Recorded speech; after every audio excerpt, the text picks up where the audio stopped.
Je suis une femme d'une trentaine d'années qui a divorcé. Actuellement, je vis seule et je trouve beaucoup de bonheur dans ce mode de vie indépendant. Il est important de noter que chacun a sa propre définition du bonheur. Certains le trouvent dans la richesse, tandis que d'autres pensent qu'il réside dans une vie sans soucis. Personnellement, je pense que tant que ma vie n'est pas aussi douloureusement malheureuse qu'elle l'a été pendant mon mariage, je suis satisfaite dans une certaine mesure. Ma vie conjugale a été une période remplie de malheurs et de blessures, immédiatement après mon divorce.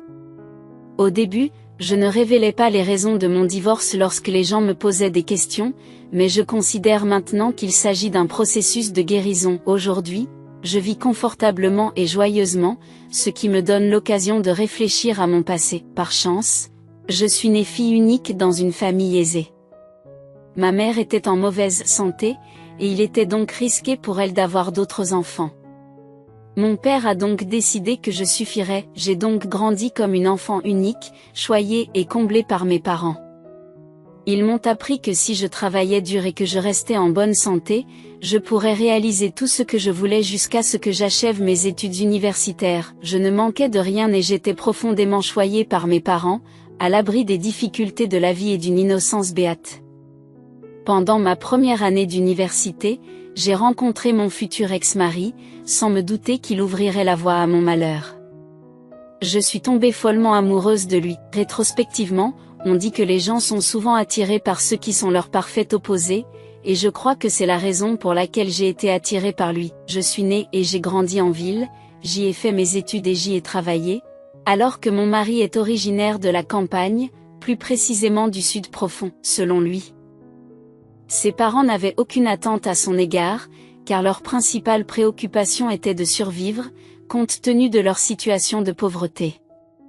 Il a grandi avec très peu de choses, et son seul divertissement était l'étude, un peu comme un passe-temps. Je n'aurais jamais imaginé qu'il puisse lire des encyclopédies jetées au rebut comme des bandes dessinées, en les parcourant sans cesse.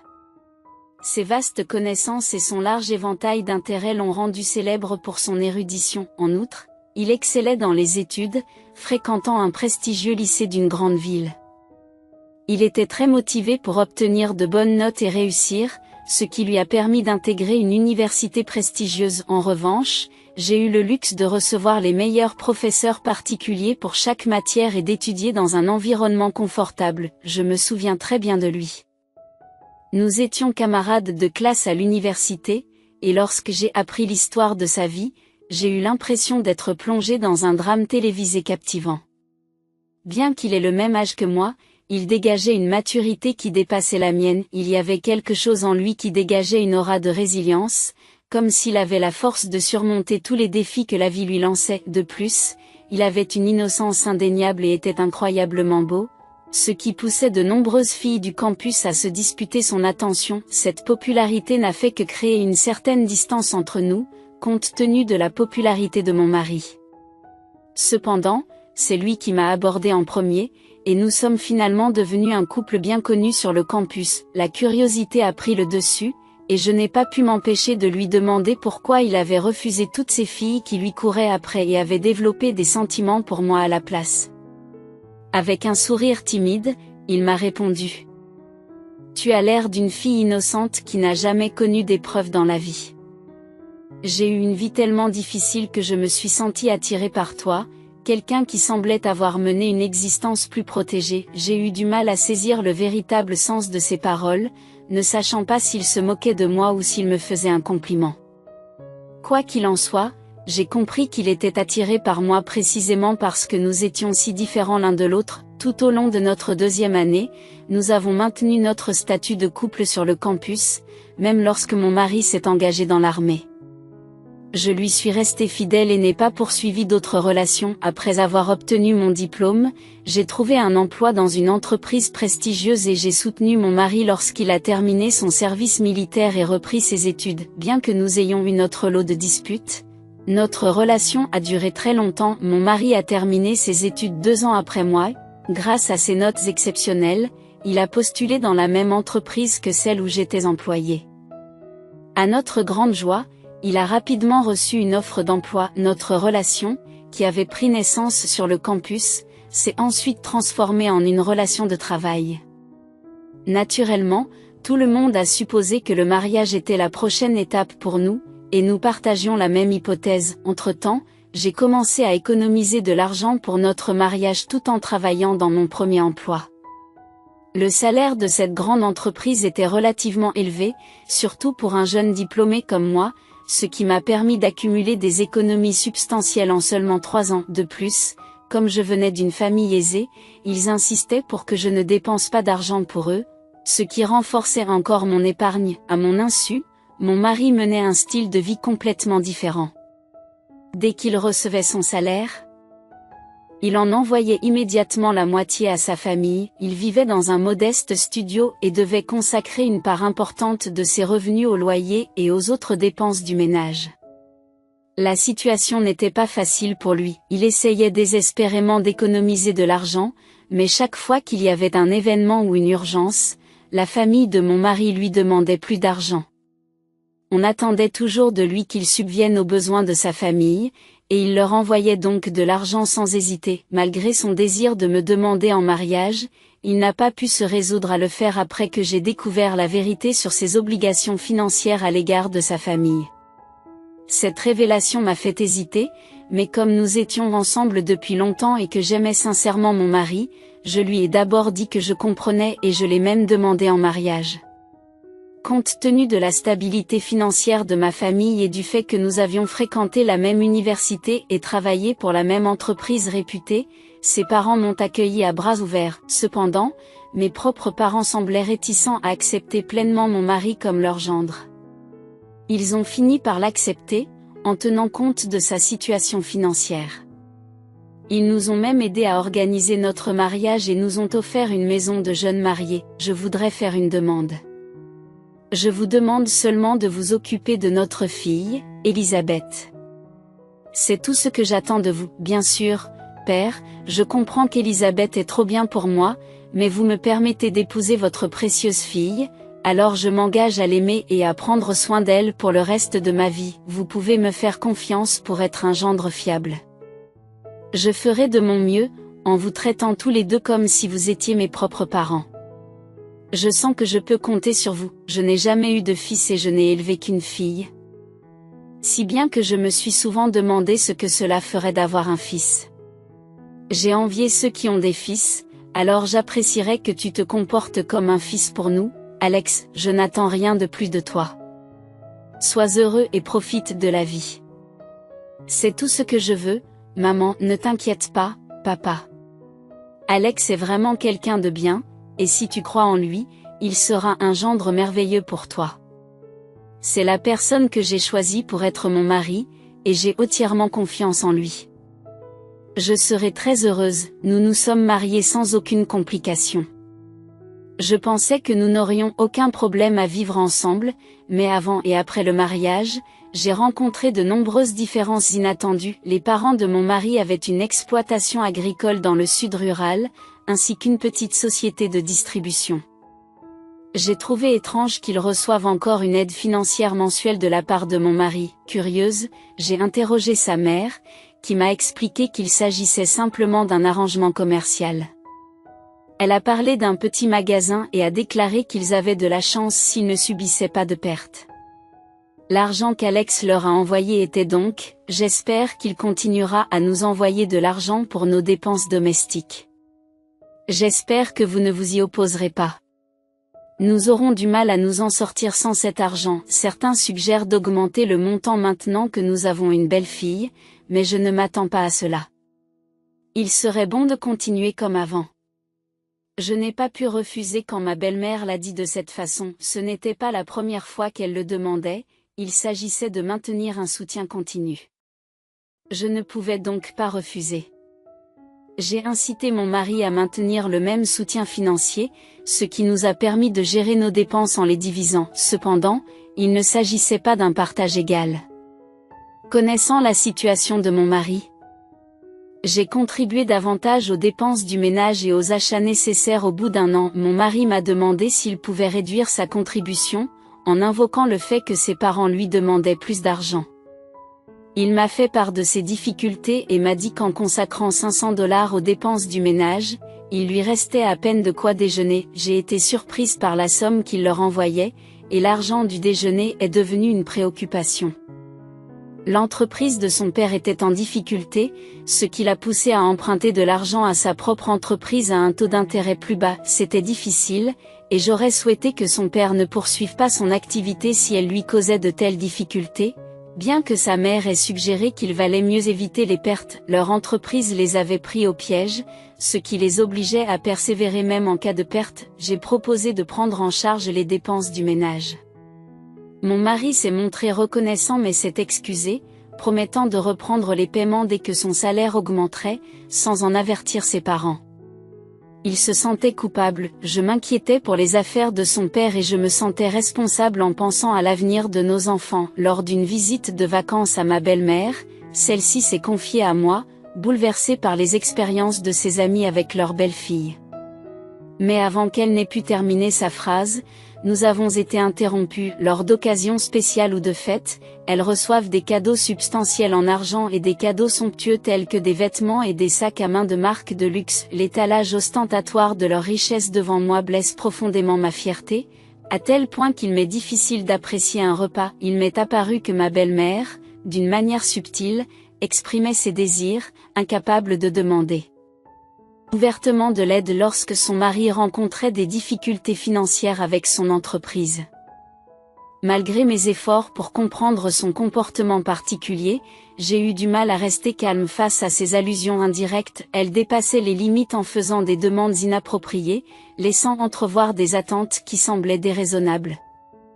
La tension sur notre relation s'est intensifiée lorsqu'elle a suggéré que, compte tenu de mes origines aisées, j'aurais dû envisager d'améliorer le mobilier et de contribuer à l'entreprise de mon beau-père après mon mariage. Tentant de préserver ma nature prévenante, j'ai envisagé de laisser passer l'affaire sans confrontation. Cependant, il est devenu de plus en plus évident que, malgré mes efforts pour voir la situation différemment, elle percevait mes actions comme un manque de respect envers notre famille, ce que je ne pouvais plus tolérer.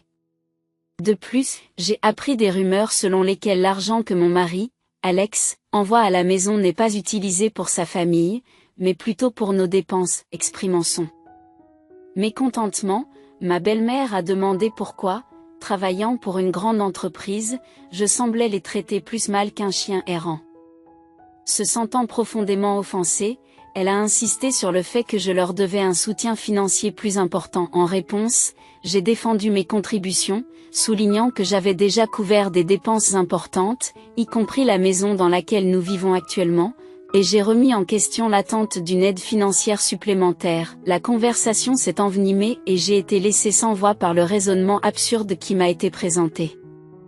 C'est alors que mon mari est intervenu, exhortant sa mère à cesser ses déclarations perplexes. Il m'a rapidement escorté pour m'éloigner de la situation, me laissant dans un état d'incrédulité dû au choc. Rester chez ma belle-mère pendant les 2 derniers jours des vacances s'est avéré être une expérience ardue. Frustrée et stressée, je me suis retrouvée en désaccord avec elle lors d'une confrontation. La tension de ces 2 jours m'a laissé peu d'appétit et un lourd fardeau émotionnel. J'ai passé une nuit agitée, incapable de trouver le sommeil.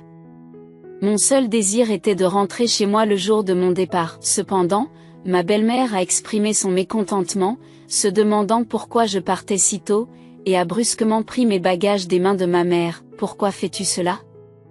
Rendez-moi mes bagages », ai-je protesté. J'ai insisté pour passer au moins un jour de plus avec ma propre famille. J'ai expliqué que, bien qu'étant mariée, je considérais mes parents comme faisant également partie de ma famille. J'ai proposé de rendre visite à ma belle famille après les vacances, en insistant sur l'importance de passer du temps avec mon fils. Ma belle-mère s'est indignée et a exprimé sa désapprobation quant à ma décision.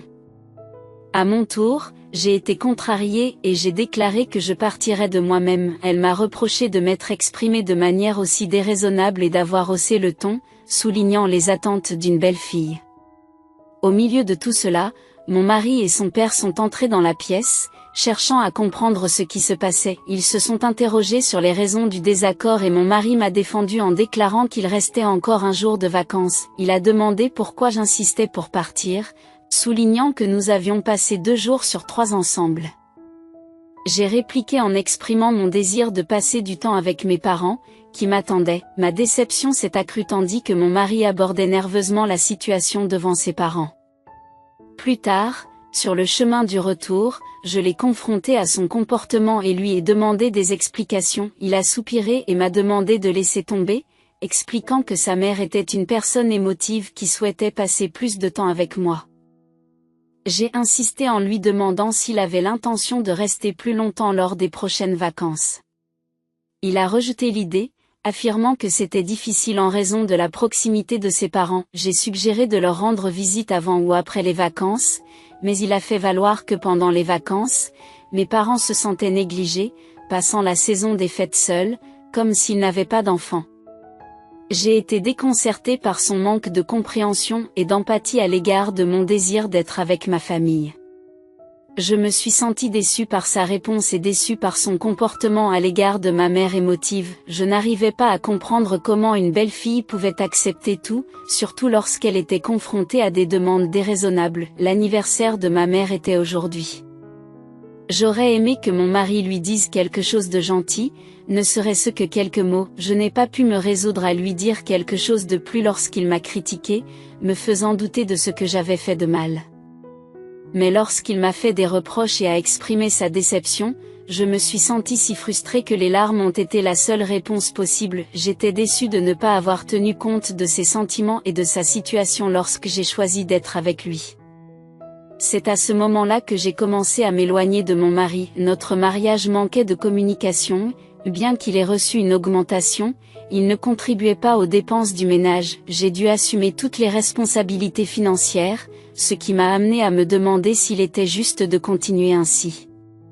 J'étais tellement bouleversée que je voulais tout oublier. Je me défoulais souvent sur ma mère, me plaignant de mon mari et de sa famille. Cependant, un jour, j'ai remarqué que ma mère avait l'air très sérieuse et que je ne pouvais pas l'accabler de mes plaintes. Je ne pouvais donc pas l'accabler avec mes plaintes. « Tu es pâle ?» lui ai-je demandé. Elle m'a répondu. « Non, je vais bien. » « N'as-tu pas parlé à ton mari aujourd'hui ? » C'est toujours la même histoire. Il est contrarié par quelque chose et s'en prend à moi, mais il ne contribue pas d'un centime à nos dépenses. Comment peut-il se plaindre et être contrarié ? J'ai répondu, n'est-ce pas, maman ? Je me dis qu'au lieu de vivre comme ça, je devrais divorcer. Elle a immédiatement répondu, quel divorce ? Tu ne peux pas envisager cela si facilement. Je comprends que tu sois bouleversée, mais le mariage implique des responsabilités.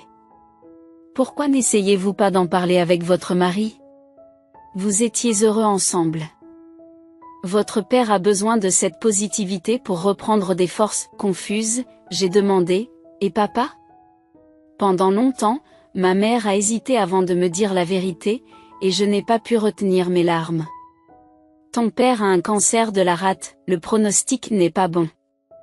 Il a été opéré récemment et il ne voulait pas que je te le dise parce qu'il ne voulait pas t'accabler avec sa maladie alors que tu avais déjà des problèmes avec ton mari. Alors, s'il vous plaît, ne parlez pas de divorce et essayez d'abord de vous réconcilier avec votre mari. Votre père a besoin de vous voir vivre heureux pour retrouver la force. Bouleversée, j'ai demandé, quand a-t-il été opéré ?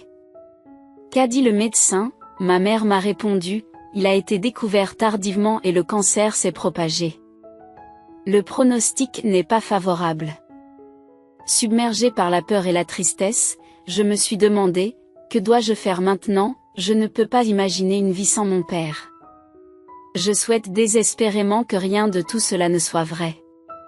Ma mère n'a pas pu retenir ses larmes, des émotions qu'elle avait refoulées pendant si longtemps. J'ai moi aussi pleuré pendant ce qui m'a semblé être une éternité en apprenant cette nouvelle soudaine et tragique. La réaction de mon mari, quant à elle, n'a été que de la surprise. Il n'a rien dit pour me réconforter. Quelques jours plus tard, ma belle-mère m'a appelé. Je pensais qu'elle voulait me consoler, mais au fur et à mesure de notre conversation, j'ai commencé à ressentir un étrange malaise. Elle a commencé à poser des questions sur la durée des derniers jours de mon père. Les gens autour de moi ont parlé à voix basse de la courte durée de vie des personnes atteintes d'un cancer de la rate, un fait qui me hante. Je ne saurais dire si c'est mon propre état d'esprit, mais j'ai senti qu'elle se délectait de notre chagrin. Irritée par son insensibilité, j'ai brusquement mis fin à l'appel, prétextant d'autres obligations. Ce soir-là, lorsque mon mari est rentré du travail, il m'a confrontée à une accusation ridicule. Il m'a demandé si j'avais parlé à sa mère au téléphone et s'est interrogé sur la raison pour laquelle j'avais ignoré ses préoccupations. Il s'est demandé pourquoi elle s'inquiétait tant de la santé de mon père et de ce que ma mère ferait sans lui. Il a insisté davantage, me demandant si je prenais toujours le parti de ma mère dans toutes les affaires. Je me suis sentie délaissée et blessée. Je pensais qu'il avait oublié les promesses faites par son père lors de notre mariage, des promesses qui m'ont fait me sentir humiliée et insignifiante. À ses yeux, ma valeur se mesurait uniquement à ma situation financière et à mes capacités. Il semblait oublier que nous sommes tous confrontés à la mortalité, et son insensibilité était profondément douloureuse. Mon mari a prononcé ces paroles blessantes avant de rendre visite à mon père à l'hôpital, et c'est à ce moment-là que j'ai réalisé que je ne pouvais plus compter sur lui pour me soutenir. À partir de ce moment, mon attention et mes efforts se sont concentrés uniquement sur la prise en charge de mes parents. Malheureusement, aucun espoir ou miracle ne pouvait changer l'inévitable. Mon père est décédé et le poids du monde s'est abattu sur moi. Ma mère, accablée de chagrin, s'est évanouie à plusieurs reprises. Incapable d'accepter la perte. Je ne m'étais jamais sentie aussi impuissante de toute ma vie. J'ai ressenti un mélange de tristesse et de peur en appelant mon mari à plusieurs reprises, mais il n'est jamais venu. Il n'est arrivé qu'une fois que tout avait été organisé pour les funérailles, comme s'il était un simple invité, silencieux et distant. À ce moment-là, je me suis demandé si nous étions vraiment une famille ou s'il était toujours mon mari. Le lendemain, la nouvelle du décès de mon père est parvenue à ses parents, qui ont rapidement assisté aux funérailles. Ils ont exprimé leur sympathie pour le chagrin de ma mère, reconnaissant l'épreuve qu'elle devait traverser. Le décès rapide de mon père lui a épargné des souffrances prolongées, ce que le père de mon mari a jugé heureux. J'ai été déconcertée par le commentaire de ma belle-mère, qui m'a semblé presque moqueur. Enthousiasmé par la présence de ses parents, mon mari s'est empressé de leur servir divers plats. Cependant, sa mère s'est plainte de la qualité de la nourriture, sa voix résonnant haut et fort. À ce moment-là, j'ai jeté un coup d'œil au portrait de mon père et des larmes incontrôlables ont coulé sur mon visage. Je regrettais d'avoir choisi le mauvais homme à épouser. Ma mère était dans une telle détresse qu'elle ne pouvait même pas s'asseoir pendant la veillée. Craignant qu'il ne lui arrive quelque chose, je suis devenue extrêmement anxieuse. J'ai prié pour que la photo de mon père la protège et la réconforte un nombre incalculable de fois. Pendant ce temps, mon mari restait insensible à mes sentiments, jouant le rôle de chef de famille, saluant et buvant avec les invités. C'est alors que j'ai réalisé à quel point j'étais seule. Après les funérailles, mon mari n'a plus fait partie de ma famille. Peu après, l'avocat qui avait rédigé le testament de mon père nous a rendu visite pour discuter de l'héritage.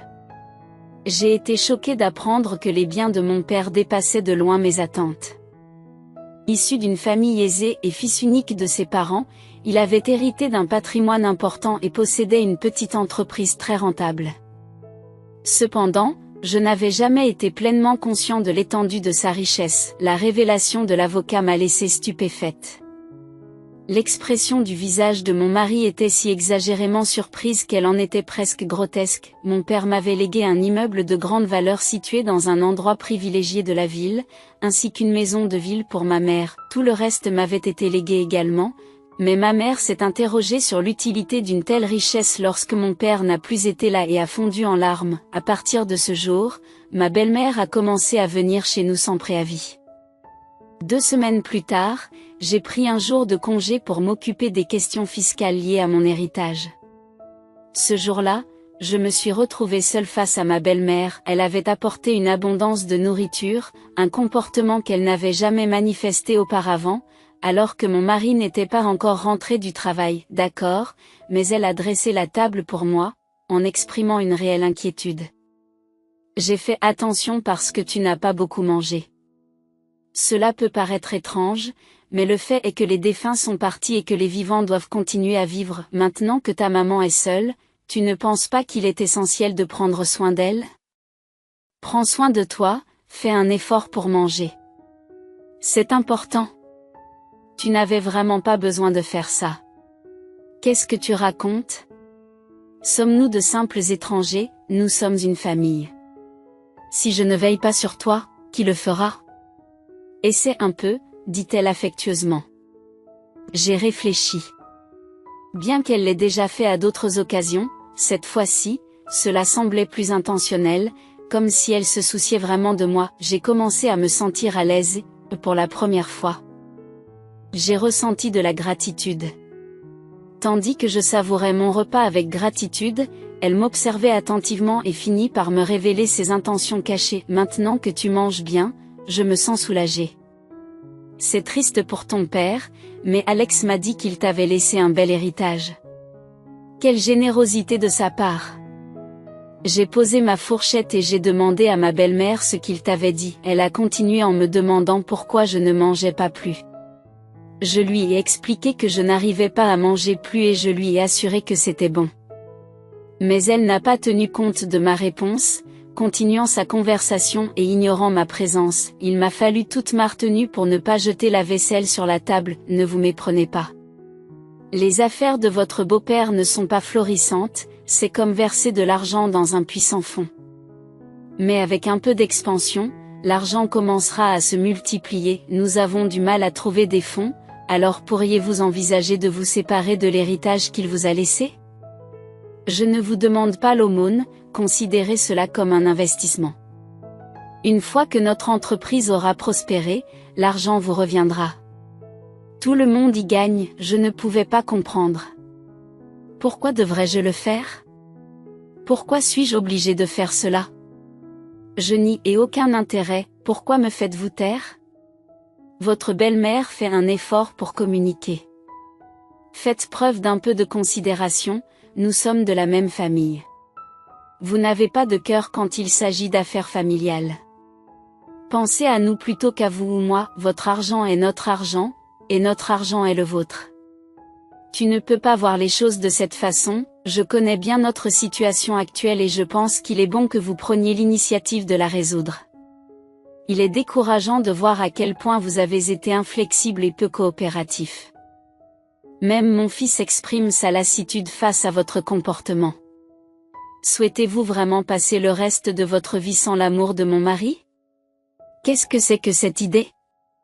Mon fils ne m'a jamais témoigné autant d'affection depuis notre mariage. Si je devais soudainement verser mon héritage à l'entreprise de mon père, cela lui assurerait-il son amour?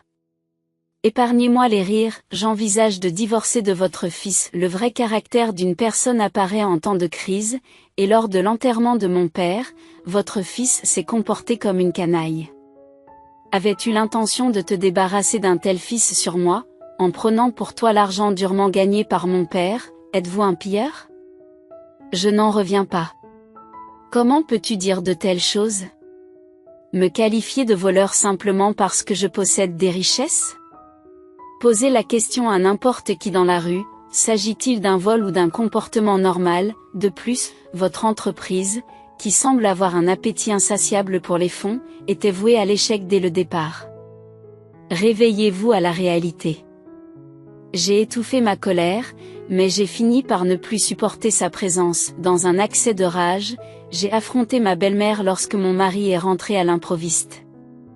En apprenant l'arrivée de sa mère, j'ai délibérément débarrassé la table de tous les plats qu'elle avait apportés. À ma grande surprise, la réaction de mon mari a été contraire à mes attentes. Au lieu de me réprimander, il a dirigé sa colère vers sa mère, remettant en question sa présence et la réprimandant pour avoir discuté d'argent dans son dos. Il a même menacé de couper les ponts si elle continuait à me réclamer de l'argent. Devant cette tournure inattendue des événements, je suis restée perplexe. Au départ, lorsque ma belle-mère a tenu ses propos, j'avais décidé de demander le divorce, mais la réalité s'est déroulée d'une manière que je n'avais pas prévue. Cependant, il a fallu moins d'une semaine pour que j'entende accidentellement la conversation de mon mari au travail, révélant des actions à la maison qui m'ont laissé stupéfaite. Il s'agissait d'une mise en scène impliquant une représentation trompeuse de la maternité. J'ai pris la situation en main, reconnaissant que si je la provoquais et qu'elle menaçait de divorcer, tout l'argent que nous avions serait menacé. Pour éviter les actes irréfléchis, j'ai décidé de la traiter avec gentillesse et de négocier progressivement le maintien d'une partie des biens. J'ai assuré à mon père de ne pas s'inquiéter et qu'en cas d'urgence, je pourrais obtenir un prêt en utilisant l'héritage d'Elisabeth. Ce n'est qu'à ce moment-là que j'ai compris le changement soudain dans le comportement de mon mari. Refusant de participer à leur mascarade, j'ai rapidement consulté un avocat pour préparer le divorce. Étant donné la nature trompeuse de l'émission, obtenir un divorce directement de mon mari semblait peu probable, j'ai donc opté pour un dépôt au tribunal afin d'obtenir une solution plus rapide. Ma mère a fini par découvrir la vérité et a réagi avec une tristesse silencieuse. J'ai pensé qu'il était dans mon intérêt d'accélérer la procédure de divorce et de vivre avec ma mère. Lorsque mon mari a appris que la demande de divorce avait été déposée, il m'a demandé pardon, allant même jusqu'à s'agenouiller devant moi. Cependant, je ne pouvais pas continuer un mariage où la famille passait avant tout le reste. Bien qu'il ait engagé tardivement un avocat, le tribunal a statué en ma faveur en raison des preuves évidentes de ses méfaits, notamment une conversation enregistrée avec sa mère. En conséquence, mon mari a dû quitter notre maison pratiquement les mains vides. La nouvelle du divorce est devenue un sujet important dans notre entreprise, entraînant des rumeurs et la démission de mon mari, incapable de supporter la disgrâce qu'il ressentait. Ses parents, qui s'attendaient à recevoir une part de mon héritage, se sont retrouvés en difficulté financière, ce qui a entraîné le dépôt de bilan de leur entreprise. Sa mère m'a rendu responsable de leur malheur, mais j'ai tenu bon, enregistrant la confrontation. Pendant les préparatifs du divorce, ma mère et moi avons emménagé ensemble. 2 ans plus tard, ma mère a exprimé le désir de vivre à la campagne, entourée par la nature. Alors qu'elle cherchait un endroit approprié, la jeune sœur de ma mère a suggéré de l'envoyer vivre à Hawaï.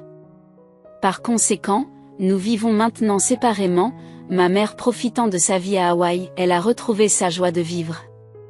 Elle rit souvent et trouve du bonheur dans les plus petites choses. Chaque fois que nous nous parlons au téléphone, elle nous conseille, « Elisabeth, la vie est courte, alors ne te surmène pas et n'hésite pas à poursuivre tes désirs. » Maintenant qu'elle vit plus près de la nature, elle espère que mes journées sont remplies de bonheur et de sens. Sa présence l'a transformée en sage philosophe, et moi aussi j'ai retrouvé un peu de joie dans ma vie. Le bonheur fonctionne de telle manière que si vous réduisez vos attentes, plus de bonheur viendra à votre rencontre. C'est pourquoi je peux dire en toute confiance que je suis incroyablement heureuse aujourd'hui. Je souhaite le même bonheur à chacun d'entre vous. Je vous souhaite à tous une journée paisible et joyeuse. Merci d'avoir écouté mon histoire. S'il vous plaît, soutenez-moi en m'encourageant et en partageant vos commentaires judicieux dans la section des commentaires. Aimer et s'abonner me serait d'une grande aide. Je vous souhaite une excellente journée, chers amis étrangers.